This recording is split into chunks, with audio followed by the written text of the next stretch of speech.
So let us proceed to our sample problem number 2.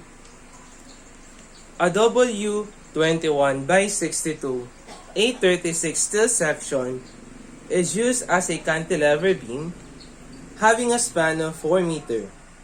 Determine the safe uniform load that this beam can support over its entire span if flexure controls the design. So meron daw tayong W21 by 62 steel beam. So cantilever siya. Ito yung beam natin. Tapos, ito naman yung column natin. Tapos, etong properties ng W1 by 62, makikita yan sa Asep Steel Handbook. So, para mahanap mo yon, siyempre, tingnan mo lang etong W21 by 62 na pangalan dun sa Asep Steel Handbook natin. Or kung nagde-design ka naman, para ma-name mo yung section na gagamitin mo, di ba, nag-base tayo sa value ng S sub X natin. Wherein, in design, yung S sub X na to, ito yung nire-require sa problem natin. So, meaning to say, yung i-adapt nating section, that must be closely related dito sa value ng S sub X na makakompute natin. Pero, in this problem, kung mapapansin ninyo, given na yung section natin, therefore, investigation yung problem natin, hindi siya design. So, para mapaliwanag pa natin lalo yung section natin, so we have a value of the base of the flange, which is equal to 209.13.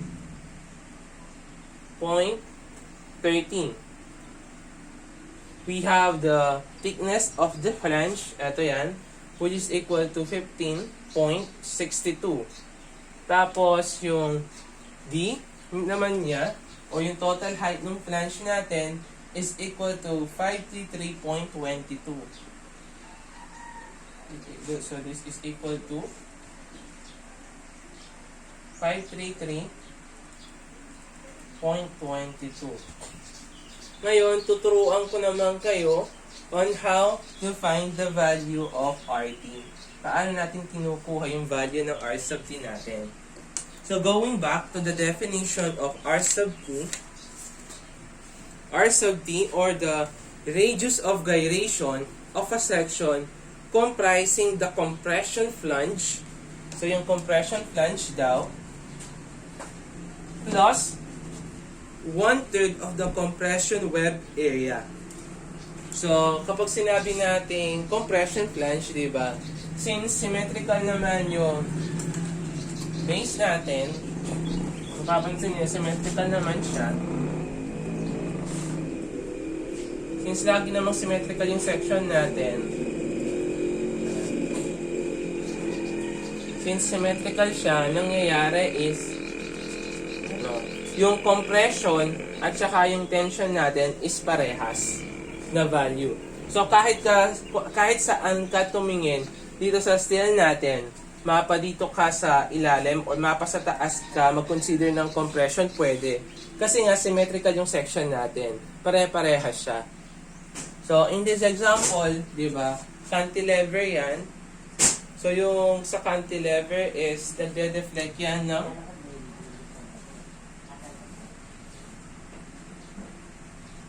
nangyayari sa cantilever, di ba, nagde-deflect yan at a certain height.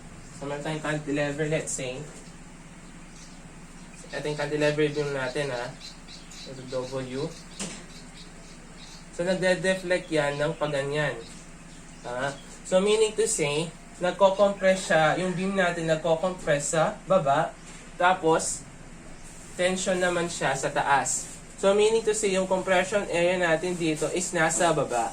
So, ito yung compression area natin. Itong part na to, this is tension, this is compression. So, ngayon, i-take account natin yung compression area. So, kahit saan sa dalawa yung consider natin. Pwede yung consider natin yung taas na compression area or tension area. Kasi nga, symmetrical lang yung section natin. So, in this example, para maganda lang tingnan, consider na lang natin yung taas. Consider lang natin yung taas. Sinabi dito is comprising the compression flange. So, gagamitin natin dito is yung compression flange natin plus 1/3 of the compression web area. So, hahanapin natin yung web area natin sa compression. So, let's say, assuming, for simplicity lang, yung compression natin sa taas lang.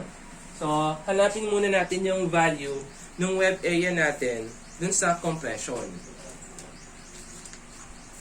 So, in this example, hanapin natin etong value ng web area natin around the compression area. So, that will become 250.99. So, i-1/3 mo to. May 1/3 natin yung 250.99. Ito yung isasama natin. Itong 1/3 na yan. So, 1/3 of 250.99, we have 83.66. So, para mahanap natin yung radius of gyration natin, so, remember, di ba? The radius of gyration is equals to square root of the moment of inertia all over the total area. So, yung tanong naman dito is saan tayo saan tayo mag-moment of inertia. So, in this example, sinabi niya, balikan lang natin yung definition ng R sub t natin.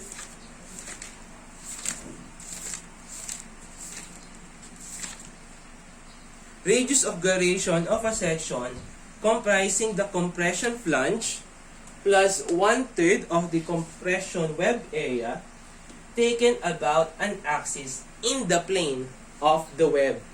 So, yung plane ng web natin dito, yun yung i-consider natin. So, in this example, kung mapapansin ninyo, the plane of our web is eto. Nandito yung plane natin sa web. Sabihin natin that is Z. So, eto around the axis ZZ. So, itayo na lang natin siya. So, kung tatayo natin yan, we have magiging parang maging maganyan.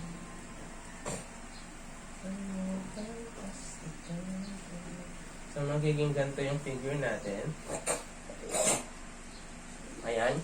So, the value of our 83.66, eto yan.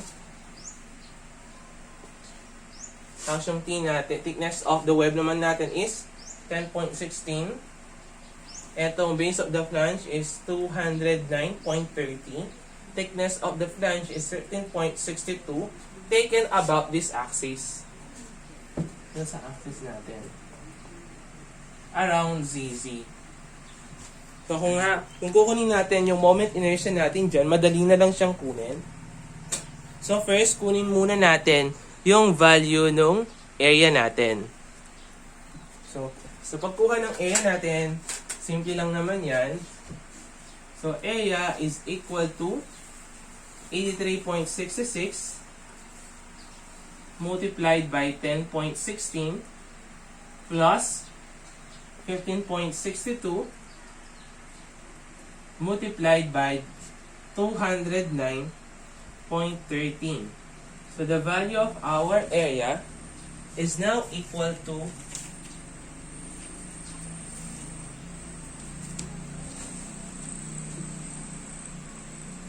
4,119.25 mm squared. Ngayon, kunin naman natin yung moment of inertia natin with respect to the axis ZZ. So, moment of inertia is now equal to, yung B natin is equal to 83.66.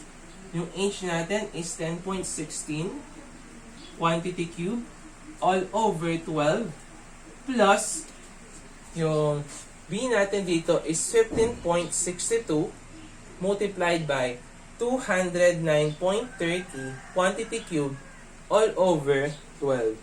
Since yung axis natin is nasa centroid ng section natin dito sa compression web at saka dito sa compression flange. Meaning to say, hindi na tayo magta-transfer formula. So the value of our inertia here is equal to 11941.90 times 10 raised to 3 millimeter raised to the 4th. So para mahanap natin yung radius of gyration natin, so yung I natin, 11941.90 times 10 raised to 3 all over yung area natin. So we have the value of R sub t, which is equal to 53.84 mm. So in this example, close enough na siya. So meron lang discrepancy na 0.5 since there are series of na ground off tayo dito.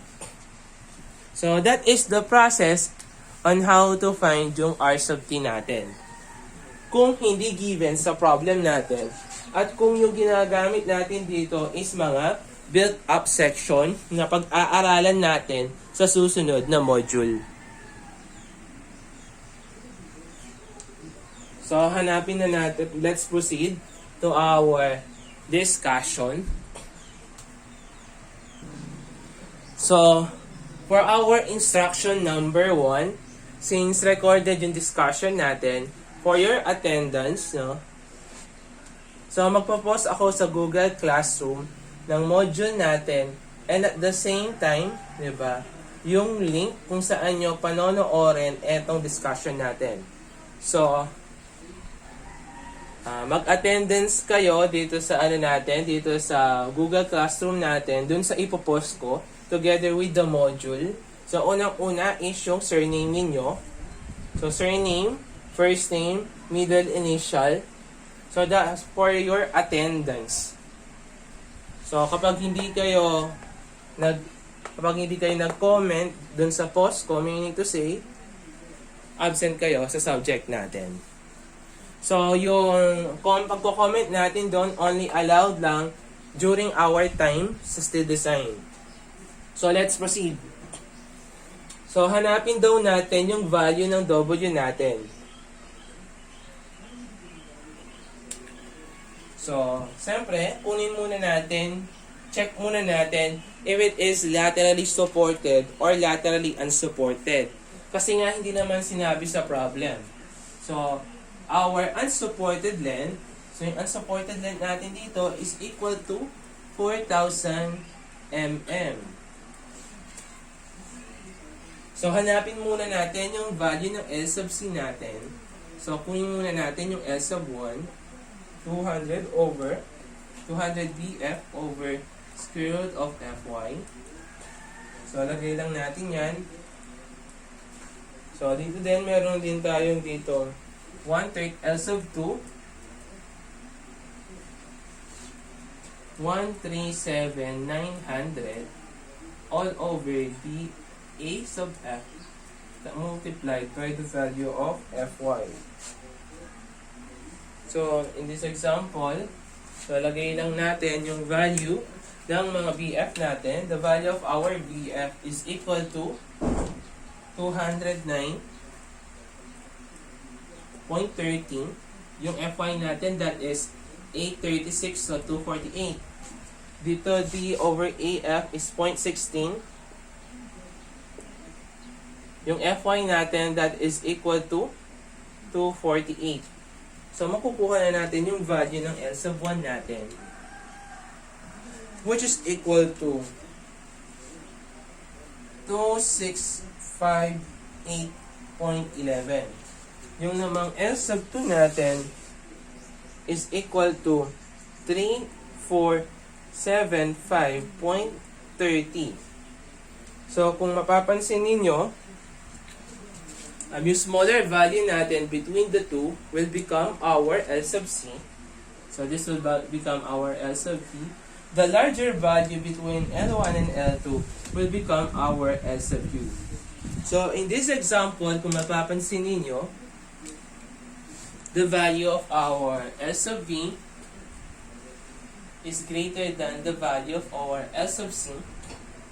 And at the same time, the unbraced length is greater than the value of L sub U. So meaning to say, our beam is laterally unsupported beam. So in this example, since na-exceed ng unbraced length natin yung value ng LC natin, therefore, hindi na siya possible na maging laterally supported. Since yung L sub B naman natin, na greater than niya yung value ng L sub U natin, meaning to say, hindi na magpo-fall yan sa short beam. Wherein kapag short beam, yung value ng allowable bending stress natin is 0.60 Fy. So in this example, either intermediate or long beam yung mangyayari sa beam natin. So check natin kung intermediate or long beam. So paano natin i-check yon using this formula? 703. So, gagamitin natin yung mga formula na yan.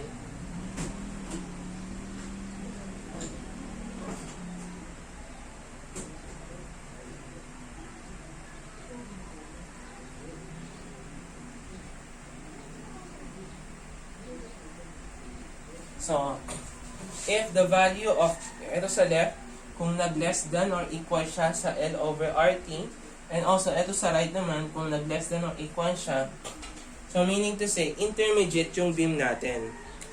So hanapin muna natin yung mga values niyan. Since it is a cantilever beam, the value of our CB is equals to 1.0.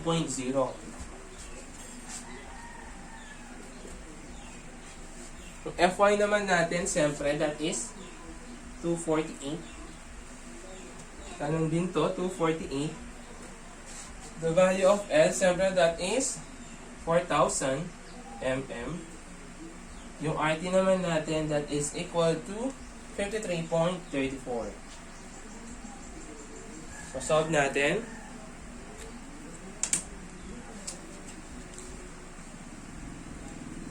So, this is 53.25. Tapos, 74.99, 119.07. Ito less than siya. Tapos, itong value na to less than siya dito sa kabila. Therefore, it is intermediate beam. So, kapag intermediate yung beam natin, di ba? Ito yung isa sa mga pinagko-compare natin sa mga value ng allowable bending stress. That is Fy 2/3 minus Fy L over R sub T quantity squared all over 10.55 times 10 raised to 6 C sub B. So F sub B is now equal to, so ano yung value ng Fy natin? That is 248. Dito naman 248 din yung Fy natin. Yung L over RT natin, that is equal to 53.34 na naka-squared. And the value of our CB, since it is cantilever, that is 1.0. So, simplify lang natin, no? We will undergo to the value of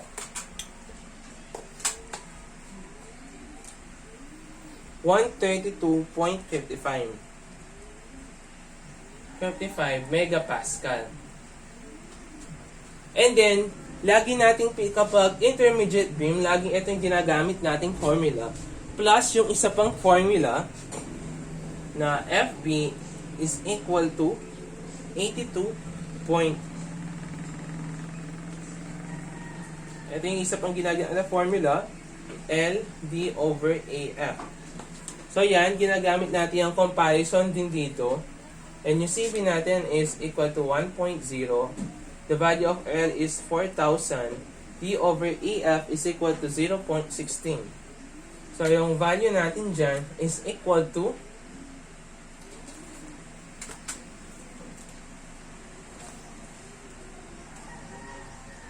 129.9 0.28 megapascal.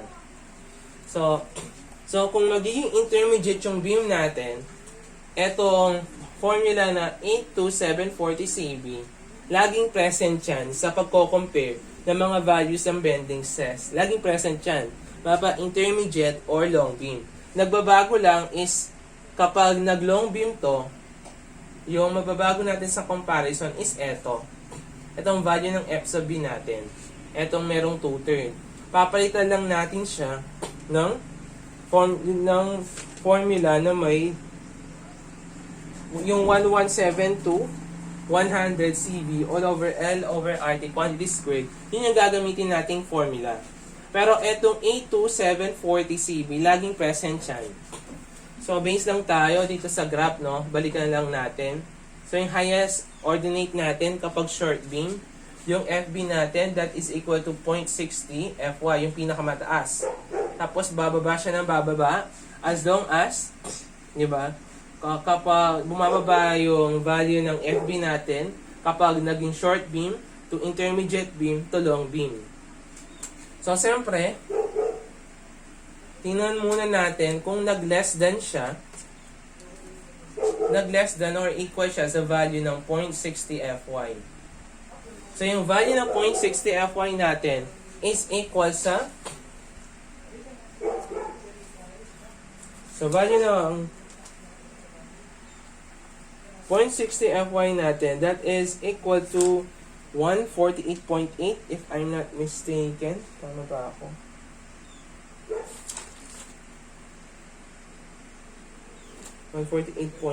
Ayun, 148.8.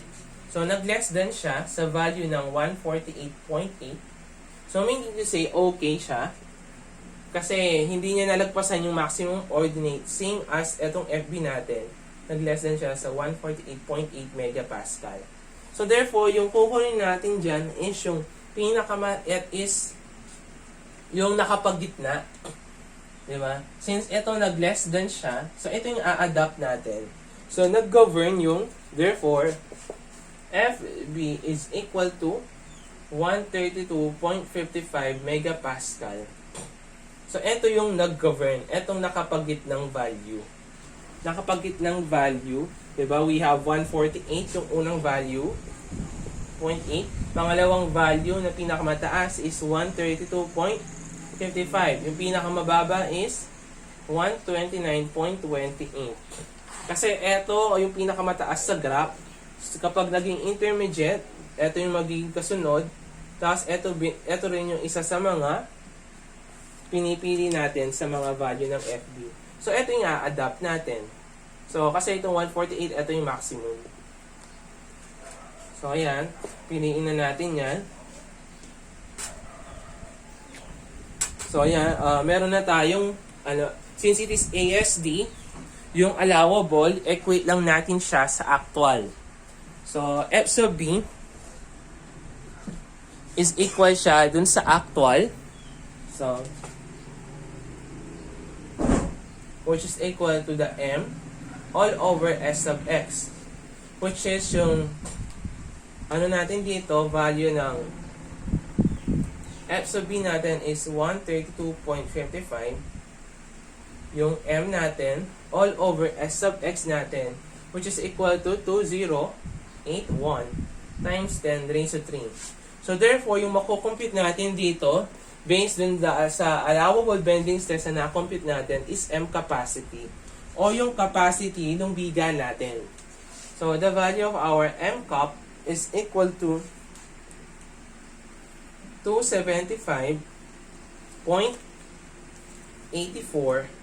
kilonewton meter. Ngayon, siyempre, di ba, eto dapat yung M capacity natin, M capacity must be greater than siya or equal dun sa actual na moment na nararanasan ng biga natin. So, M capacity equate lang natin to 75.84 is equals to, since it is a cantilever beam, yung maximum moment natin sa cantilever beam, diba? Yung mangyayari dyan is W, makikita natin yung maximum moment natin dito sa support niya. So, mangyayari, moment lang natin, W multiplied by the length, tapos, yung kalahati ng length natin. Or, W L squared over 2. The value of our L here is equal to 4. So, 4 yung value ng L natin. So, yan. Palitan lang natin yung value niya. So, we will now arrive to the value of our W, WT natin, which is equal to 34.48 kilonewton meter. So, this will now become, this is not our final answer. Bakit? Kasi sinabi dito, determine the safe uniform load that this beam can support over its entire span. So, meaning to say, hindi naman sinabi sa problem na including na yung yung hinahanap natin W na including yung weight ng beam natin. So, meaning to say, dito sa WT na nakuha natin, ibabawas pa natin yung bigat ng beam natin. So, the value of our W is now equal to 34.48 kilonewton meter minus yung 92 natin, lagyan natin ng mga unit, 92 natin, kilogram meter per meter, i-multiply natin yan sa 9.81 meter per second square para maging newton. So, magiging, eto niyan yung kilogram tsaka meter per second square, magiging newton yan. So, magiging newton per meter. So, divide natin by 1,000 para maging kilonewton meter.